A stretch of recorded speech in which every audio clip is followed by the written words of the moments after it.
आऊज़ुबिल्लाहिमिनश्शैतानिर्रजीम बिस्मिल्लाहिर्रहमानिर्रहीम। मैं सैयद दानियल हसन अपनी आज नई वीडियो के साथ। अगर आपको मेरी वीडियोस अच्छी लग रही हैं और पसंद आ रही है तो मेरे डिजिटल यूट्यूब चैनल अचीवर.चैनल को लाइक करें, सब्सक्राइब करें।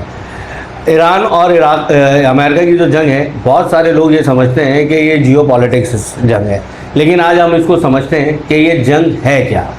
अच्छा, एक्चुअली ये जंग जो है वो जियो पॉलिटिक्स नहीं है, ना ये पावर की जंग है, ना ये ऑयल की जंग है। ये जंग जो है स्पेशली जो है ईमान की जंग है। ईमान की जंग कैसे है कि ईरान ने आज से 1993 के अंदर सूद लेने पे पाबंदी लगा दी। वहाँ पे जो है नॉर्मली जो है वहाँ की लेडीज़ जो हैं वो हिजाब करती हैं, जो एक इस्लामी रूल है वो है। लेकिन अमेरिकन और इसराइल ये चाहते हैं कि उनकी जंगी मशीन के आगे और उनके झूठे खुदाओं के आगे ये सब झुकें और उन जो ईमान के कमज़ोर हैं वो इनके आगे सजदा करें। लेकिन ऐसा कुछ भी नहीं कर पा रहा। ईरान जो है वो सीना तान के इन सब के आगे खड़ा हुआ है।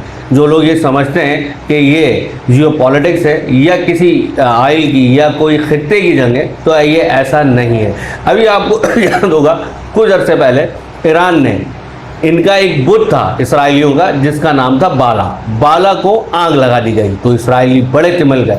ये बाला आज का पैदा हुआ हुआ नहीं है, ये हज़ारों साल पहले का बाला है। याद हो ना आपको वाक़या, जब आप हमारे प्यारे नबी सल्लल्लाहु अलैहि वसल्लम ने बुत तोड़े थे खाना काबा के अंदर, तो ये बुत वही थे जो खाने काबा के अंदर मौजूद था, जिसका नाम था बाला, जिसकी ये लोग इबादत करते थे। जो लोग ये समझते हैं, आपको लगता है इनकी शक्लें देख के कि ये जंगों के फैसला करेंगे, ये जंगों के फैसले नहीं कर रहे। इनके पीछे बैठे जो इनके आका हैं वो इनके जंगों के इनके फैसले कर रहे हैं और चाहते हैं कि इनकी एटॉमिक पावर, इनकी वॉर मशीनरी के आगे जो है वो हर मुसलमान झुके।